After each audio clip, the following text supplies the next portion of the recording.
Hello and welcome to Deck Builders Dallas, where we talk all things outdoor living. In this episode, we're going to walk through how to read a deck estimate without getting confused or overwhelmed by numbers. If you've ever looked at 2 or 3 quotes and had no idea why they were different, this one is for you. Let's start with the big picture. A good deck estimate should tell you what is being built, what it is being built with, and how it is being built. When those 3 pieces are clear, it's much easier to compare one proposal to another. When they're not clear, you end up comparing only the total price, and that can be misleading.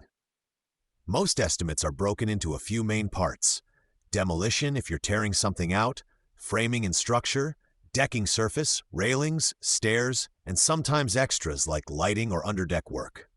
If you only see one big lump number with no breakdown, that's a red flag. You want to see at least basic line items so you know where your money is going.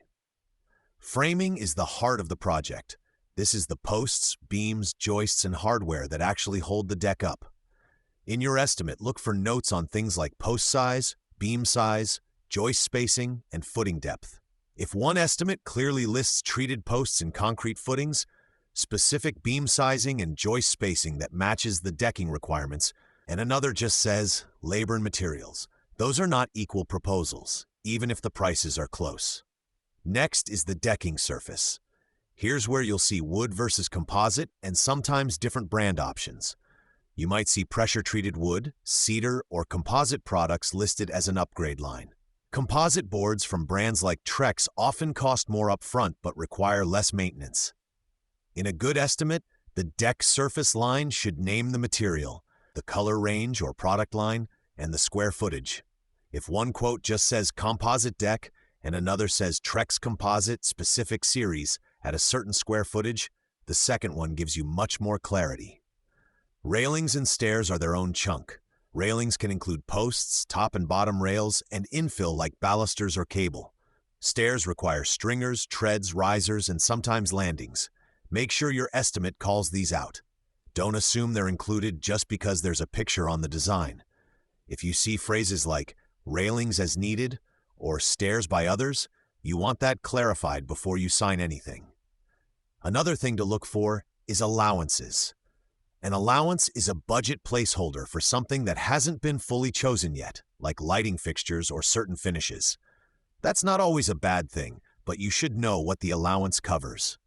If there's a low-dollar allowance for something you care a lot about, you may end up paying more later when you pick the actual products. Permits and inspections are also important. Some estimates clearly say whether permit fees, engineering, and inspection support are included. Others don't mention them at all.